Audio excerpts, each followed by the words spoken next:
Mis amados hermanos, vamos a meditar en la palabra de Dios, en las Sagradas Escrituras. Y bueno, pues ya hemos hecho dos lecturas, una en el Antiguo Testamento, en Deuteronomio, en el capítulo 6, donde se insiste acerca de la necesidad de compartir la palabra en todo momento, en todo tiempo, al pararnos, al acostarnos, al andar por el camino. Esa es parte de la vida cristiana. Y hoy vamos a hablar precisamente de eso, ¿verdad? De la vida cristiana.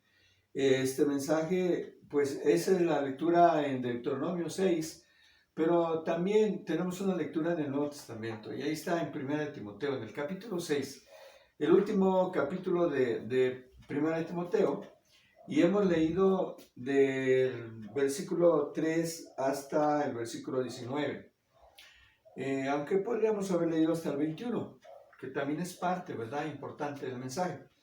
Pero bueno, y bueno, pues vamos a meditar pues aquí en la escritura, Primera de Timoteo 6, y en especial los versículos 11 al 19 para este mensaje. Este mensaje lleva por título: Pelea la buena batalla de la fe. Y bueno, pues qué importante es que estemos preparados para pelear esa batalla. Vamos a orar.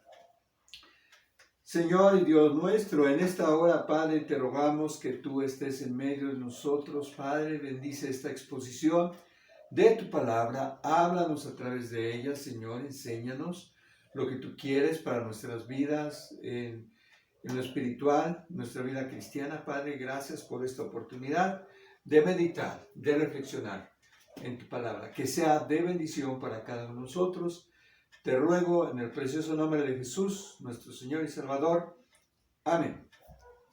Ok, bueno, hemos dicho que el mensaje de esta palabra se llama pelea la buena batalla de la fe.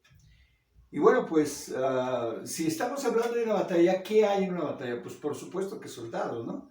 Soldados, o sea, ¿quiénes participan de una batalla? Los soldados, definitivamente. Así que usted y yo somos soldados de Cristo. Y un soldado que no se prepara para la batalla no se podrá mantener firme en contra del enemigo, en su lucha contra el enemigo. Puesto que los creyentes pues estamos en una guerra espiritual, debemos estar preparados, entrenados, ¿verdad?, sabiamente, para que nuestro corazón se ponga limpio y nuestro testimonio sea fuerte en esa batalla. Charles Stanley, un predicador de siglos pasados, un famoso predicador, ¿verdad? Él decía, tenía una guía, la guía, él le llamaba la guía para el soldado cristiano. Y dentro de los puntos que él maneja en esta guía es: los soldados deben reconocer que hay una guerra. Tú y yo debemos de reconocer que hay una guerra. Y que la Biblia dice claramente que el diablo está decidido a destruir a los creyentes, a nosotros. Y por eso debemos ver nuestra vida como un campo de batalla. Número 2, los soldados deben de reconocer al enemigo. A veces el enemigo está a nuestro lado, pero debemos de ser astutos, debemos de tener ese espíritu de discernimiento para reconocer al enemigo. Las tretas de Satanás están registradas en la Biblia, desde Génesis hasta las tretas que usa en contra del Señor Jesucristo, ¿verdad? Sabemos que sus palabras son siempre engañosas porque Él es padre de mentira, pero también pueden ser muy tentadoras. Si postrados me adorares, de ti serán todos los reinos de la tierra, le dice Satanás al Señor Jesucristo. Número 3, los soldados deben de tener un entrenamiento. Si tú y yo somos soldados, los soldados, ¿qué hacen? Se preparan en las armas, estudian tácticas de guerra, se levantan temprano, hacen ejercicio. Nosotros nos tenemos que levantar temprano y tener nuestro tiempo devocional, tener nuestro tiempo de oración. Se preparan para la guerra, o sea, se entrenan para la guerra. Cada día los creyentes tenemos la oportunidad de demostrar confianza en Dios en las cosas más pequeñas, en esa lucha, en esa batalla de la fe. Número 4, los soldados deben de saber cómo utilizar sus armas. Tú debes de saber cómo utilizar esta arma de doble filo. El Señor Jesucristo supo muy bien cómo usarla. También la oración. Debemos de saber cómo usar la oración.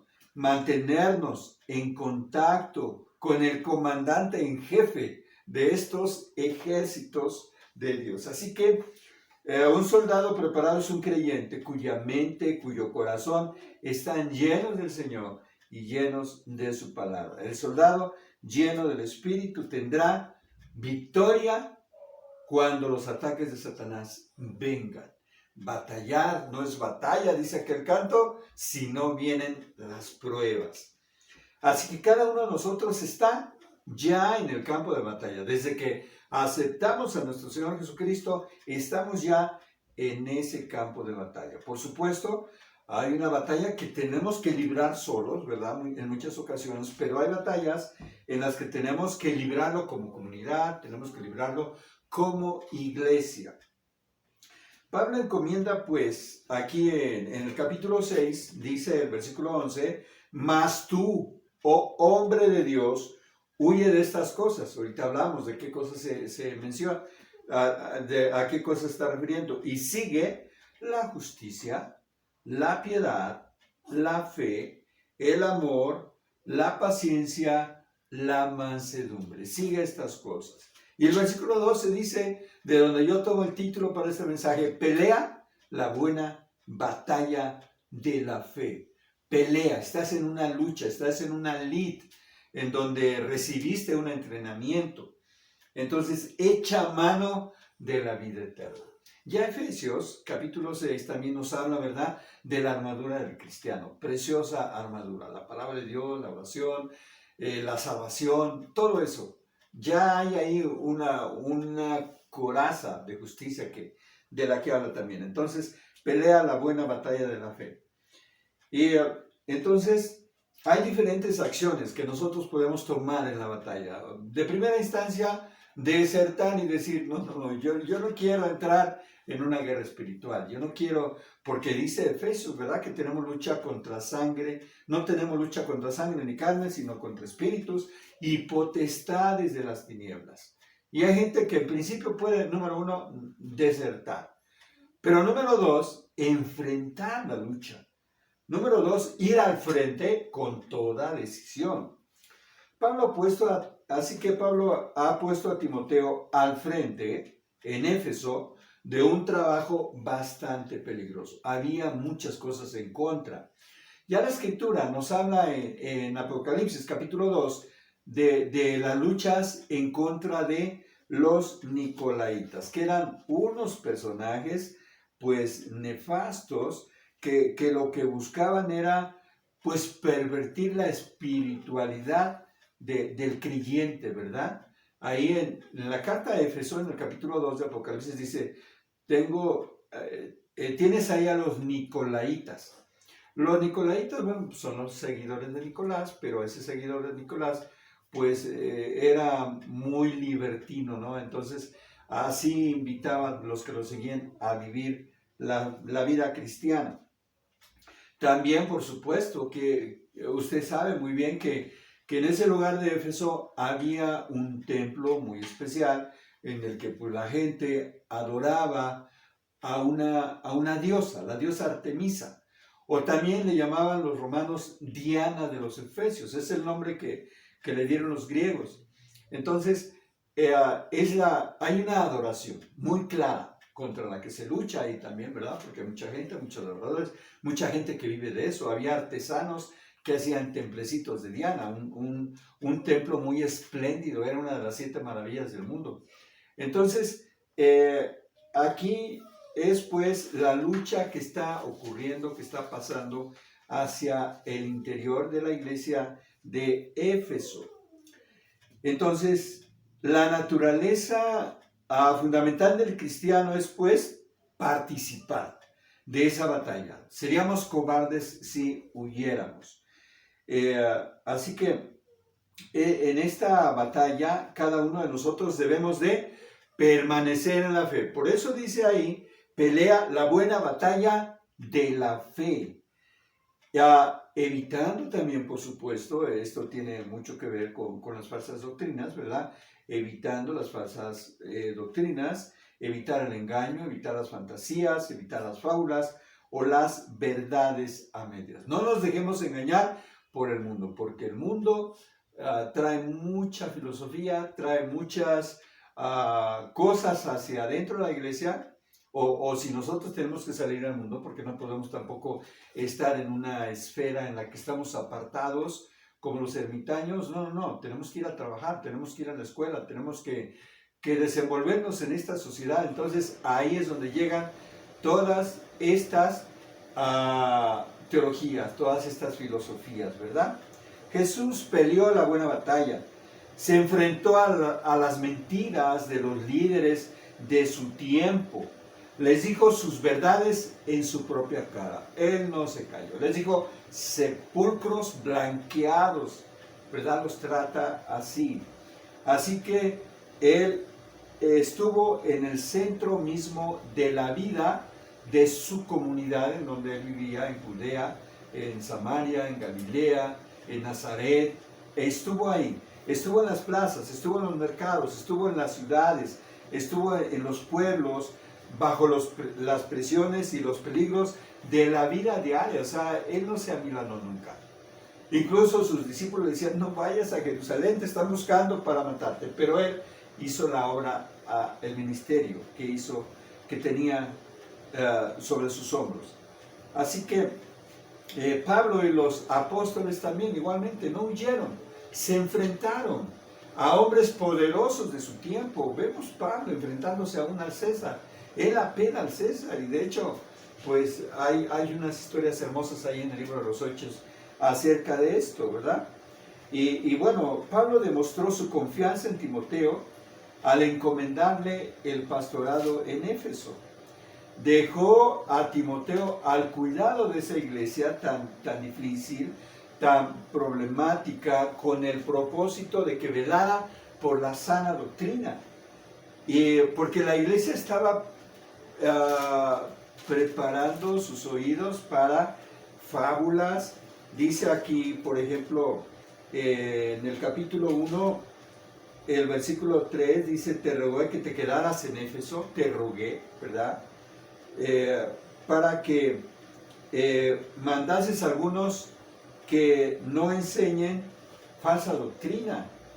Dice ahí el versículo 4, ni presten atención, oídos, a fábulas y genealogías interminables que acarrean disputas, ¿sí? Y el versículo 4 también nos habla de la apostasía. Dice, pero el Espíritu dice claramente que en los postreros tiempos algunos apostatarán de la fe, escuchando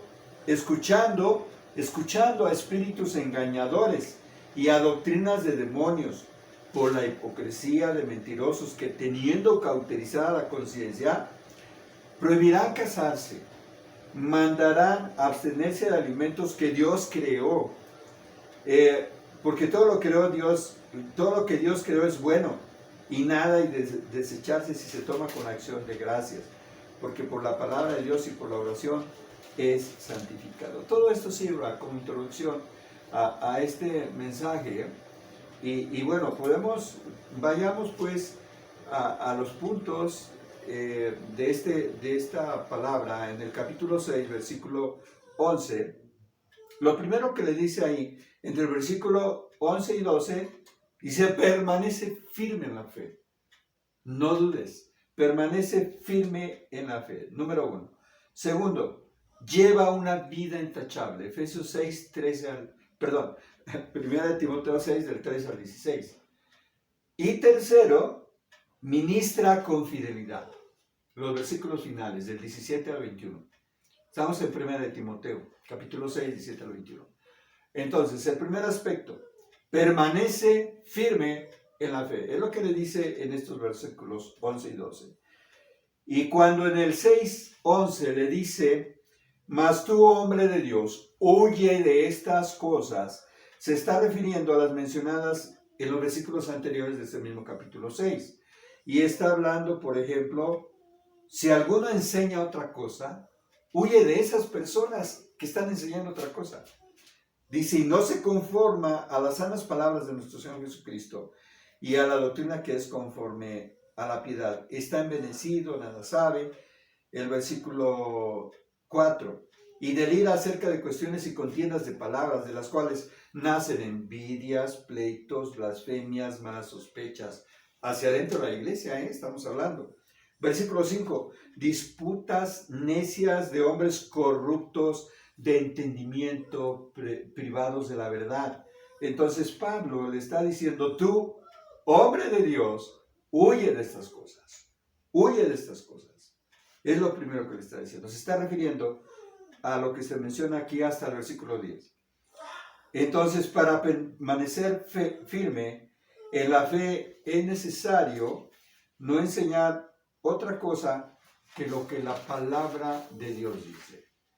O sea, como pastor no podemos pararnos a enseñar otras cosas que la palabra de Dios no dice. Número 1. Número 2. Debemos de practicar la doctrina que es conforme a la piedad, le dice a Pablo. No vendas el evangelio, como hemos estado hablando, ¿verdad? En el mes de octubre, de todo esto de la venta de indulgencias, ¿verdad? Y bueno, y número 3, no alterar la palabra de nuestro Señor Jesucristo. Eso va a traer lo que dice acá, envidias, pleitos, blasfemias, malas sospechas. Y número 4, no te dejes seducir por las riquezas. La iglesia católica romana, ¿verdad?, de Roma, se dejó seducir por las riquezas. Entonces, para mantenerte firme en la fe, es necesario estar en el conocimiento de las Sagradas Escrituras. Esta palabra es para Timoteo, pero también para nosotros hoy como comunidad, para mí como pastor de la iglesia. Entonces, Pablo revela a Timoteo en 1 Timoteo 3:16 el fundamento de nuestra fe. Aquí un poquito atrás, el capítulo 3 nos habla y nos dice, el versículo 16, e indiscutiblemente grande es el misterio de la piedad. Dios fue manifestado en carne y todo lo que esto implica, ¿verdad? La humillación, la exaltación de Cristo, la ascensión, el que está sentado a la diestra del Padre, justificado en el Espíritu, visto de los ángeles, predicado a los gentiles, creído del mundo, recibido arriba en gloria. 1 Timoteo 3:16 es lo que acabo de leer. Entonces, eso es lo que le está pidiendo Pablo a Timoteo. Predica la sana doctrina. Esos versículos, 1 Timoteo 3:16, eso es la sana doctrina. Número 2. Segundo, lleva una vida intachable. Versículos 13 al 16. Para pelear la buena batalla de la fe, se le pide a Timoteo que viva una vida intachable. Tú no puedes predicar al pueblo de diezmos y ofrendas si no estás diezmando ni ofrendando. Tú no puedes hablar de fidelidad a la esposa, a tu esposa, si no estás siendo fiel. Tú no puedes hablar de justicia si no estás siendo justo. Tú no puedes hablar de honestidad si no estás siendo honesto. Entonces, lleva una vida intachable, una vida sin tacha. Eso significa intachable, que no se te puede reprochar nada, que estás libre de toda censura. Así que le dice que guarde el mandamiento sin mancha, que su vida sea una vida ejemplar, sin reprensión. Al Señor Jesucristo es a quien le tenemos que rendir cuentas. Al solo soberano, Rey de reyes y Señor de señores, dice el versículo 15. Lea conmigo ahí 1 Timoteo 6:15, la cual a su tiempo mostrará el bienaventurado y solo soberano, Rey de reyes y Señor de señores. A Él, dale la gloria en tu vida, en todo tiempo, en todo momento. Así que llevar una vida intachable no es fácil. Timoteo era el foco de la atención. Él era el pastor de la iglesia de Éfeso, ¿verdad? Él era una persona que estaban viendo los demás. Y pues eso es bastante demandante, pero también cada uno de nosotros, ¿verdad? Si tenemos buen testimonio. Si tenemos mal testimonio, bueno, pues hay que preocuparnos. Entonces, aquí le está pidiendo que guarde los mandamientos sin mancha. Los cristianos somos personas públicas. Las personas buscan modelos. Tú eres un modelo para tu vecino. Tu forma de hablar, tu comportamiento como esposo, como esposa, como ser ejemplar, como estudiante, como ciudadano, como hijo, como hija. Cuenta la historia que Gordon Maxwell, un predicador en la India, dijo una vez a un amigo budista: enséñame tu idioma, enséñame el hindú. Y él le contestó: no te voy a enseñar mi lenguaje. Y Maxwell le preguntó: ¿por qué? Y él le contestó, el hindú le contestó: porque me harías cristiano. Y le dijo Maxwell, le dijo: no, tú no entiendes, solo quiero que me enseñes tu lenguaje. Y el hindú le volvió a repetir: no te la enseñaré, porque no podría pasar tiempo contigo sin pronto hacerme cristiano. Entonces él tenía miedo, porque era un hombre, Maxwell era un hombre de testimonio, era un hombre intachable, y él decía: no, me vas a convertir, ¿no? Como Félix también aquí más atrás en Hechos dice: por poco me haces cristiano. Así él también tenía temor. Imaginen el testimonio que tenía Maxwell. Así que otra historia muy parecida a esta historia de Maxwell es la de Lord Peterborough, un escéptico de la existencia de Dios. Era un ateo en realidad, pero un día pasó una noche hospedado en la casa de un cristiano amigo, ¿verdad? Y al otro día se levanta temprano y le dice: si paso otra noche contigo, me volveré cristiano. Así que por más que me resista, dice: si paso otra noche contigo, me volveré cristiano por más que me resista. Qué importante es el testimonio, llevar una vida intachable. En este segundo punto, ¿verdad? Timoteo tenía un buen testimonio. Era un hombre de fe no fingida, dice Pablo acerca de él.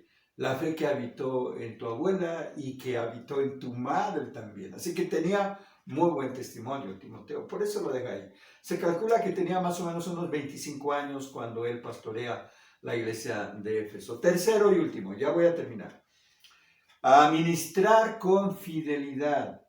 Para pelear la buena batalla de la fe es necesario que ministres con fidelidad.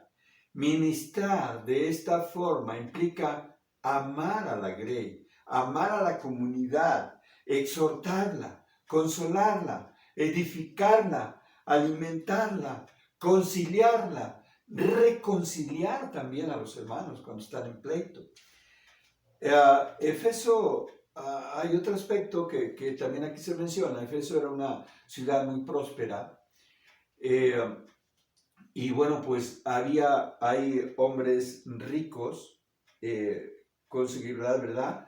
Y también los exhorta. El versículo 17, primera de Timoteo 6:17, dice: a los ricos de este siglo manda que no sean altivos, que ni pongan la esperanza en la riqueza, las cuales son inciertas, sino en el Dios vivo que nos da todas las cosas en abundancia para que las disfrutemos. Entonces, también eso es necesario, que el que es rico en esta batalla de la fe, pues que no sea altivo, sino que su riqueza sea para buenas obras, para ser bondadoso con los demás, ¿verdad? Generoso, atesorando para la vida eterna. Así que debemos de vivir una vida con fidelidad. Si Dios te ha dado riqueza, asegúrate de no usarlo solamente para ti, sino también para hacer el bien a los demás.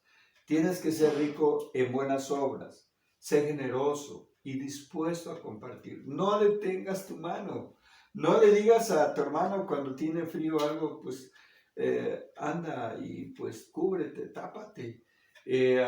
No, o sea, tenemos que ser sensibles a la necesidad de los demás. En esta batalla de la fe también estamos siendo probados en esto, en el amor al prójimo. Por eso Jesús dice: a los pobres siempre los tendrán entre vosotros. Hagan el bien a ellos. Ministremos con fidelidad a la palabra. Que ella sea ley para nosotros, que sea mandamiento para nosotros. Así que en ningún momento la despreciemos, ¿verdad? O la pasemos por alto o la desobedezcamos. Tenemos que amar al prójimo como a nosotros mismos, tener compasión de las personas, reconciliar a los que estén en pleitos y contiendas, como Pablo a Evodia y a Síntique, ser agentes de paz y no de violencia, de tolerancia, no de intolerancia. Un cristiano se esfuerza con la ayuda de Cristo en ser mejor cada día y trabaja cada día por un mundo mejor. Así debe de ser en la vida de cada uno de nosotros. Y debemos pues también estar compartiendo, estar anunciando, estar proclamando las buenas nuevas. Se cuenta de un guitarrista norteamericano muy famoso allá en 1970 llamado Jimi Hendrix. Y Jimi Hendrix llevó una vida de perdición, una vida promiscua, abandonándose a las drogas y comportándose de una manera escandalosa, tanto en el escenario, donde daba sus conciertos, como fuera del escenario. Y un día, estando en un concierto en 1970, él estaba tocando su guitarra y bueno, dentro de ese éxtasis empieza a romper su guitarra ahí en el escenario y cae, destroza su guitarra. Y él cae de rodillas y está así como humillado ahí en el escenario, y ahí con su micrófono, él dice estas palabras: si alguno conoce la verdadera paz, quiero hablar con él fuera del escenario. Nadie acudió a su llamado. Varios días después, Jimi Hendrix murió de una sobredosis de droga. Jimi Hendrix nunca supo lo que era la paz. De ahí la necesidad de compartir, de ahí la necesidad de estar de estar al lado de aquellos que no conocen la paz, para llevarles la paz que solo Cristo puede dar, para anunciarles el evangelio de las buenas nuevas. Ministrar con fidelidad es vivir de manera redentora entre aquellos que han perdido el camino, el rumbo, para pues ayudarlos a que rehagan su vida, para traerlos a una verdadera relación con Dios y para que reconstruyan lo que hayan perdido. La batalla es vivir mi vida con el propósito cada día de glorificar a Dios. No sabemos cuánto tiempo nos quede de vida, pero entre tanto estemos en la tierra, debemos de vivir la batalla de la fe. Cuenta una anécdota relacionada, pues, que debemos de vivir lo que escuchamos ahorita, como este mensaje, ¿verdad? Pelear la batalla de la fe. Una anécdota acerca de una anciana que salía un día de la iglesia y una amiga que pues no había ido al culto ese día, ¿verdad? La encuentra y le dice: ¿ya terminó el sermón? Y aquella anciana le contesta, dice: no, aún no ha terminado. Ahora voy a hacer mi parte, voy a vivirlo. O sea, esa es solamente una parte. Lo que tú escuchas aquí es solamente una parte del sermón. Y el resto lo tienes que hacer allá afuera, ¿verdad? Entonces, cuando una congregación actúa de esta forma, actúa de esta manera, por muy pequeña que sea esa congregación, el mundo va a cambiar, ¿verdad? Como yo siempre les digo, si esta iglesia se cerrara hoy o mañana, ¿Nos extrañaría la gente? O quizás digan, no, pues no, yo no sé ni qué ve ahí, ¿verdad? Que ya no vean los letreros o algo de la Iglesia de la Santísima Trinidad, ni las letras doradas, nada. Entonces, quizás nadie nos extrañaría porque no estamos compartiendo, porque no estamos haciendo lo que esta anciana decía. ¿Ya terminó el sermón? No, no ha terminado. Ahora voy a hacer mi parte, voy a vivirlo. Pablo está al final de sus días y en 2 de Timoteo, en el capítulo 4, él dice, he peleado la buena batalla, he acabado la carrera, he guardado la fe. Que así sea en tu vida, en mi vida, cada uno de nosotros, ¿verdad? Tenemos que pelear la buena batalla de la fe. Termino con esa historia, la historia de los Mau Mau. Allá en África es una organización terrorista terrible, tan terrible que tienen asolada la región, pero hay un hombre que se ha dado la tarea de compartirles el Evangelio. Es el hijo de un hombre que se llama Juan Guarujín. Juan Guarujín lo mataron, pero su hijo ha seguido su legado de compartir, de anunciar el Evangelio, de atender la iglesia. Y muchos africanos se reúnen para escuchar el mensaje con el hijo de Juan Guarujín. Y entonces él un día pues ha estado visitando a los peores criminales del Mau Mau en la cárcel, y ahí pues se dice que ya ganó a 270 hombres para Cristo. Y la oración frecuente de estos cristianos, entre ellos este predicador, es esta. Escúchela bien. No que nos libres del peligro, sino ayúdanos a permanecer fieles. O sea, ellos están dispuestos a todo en esta batalla de la fe. Que así sea en tu vida y en mi vida, que estemos dispuestos a todo. Que el Señor nos ayude a ser fieles. Que el Señor nos ayude a darle la gloria en todo lo que hagamos. Que Dios te bendiga.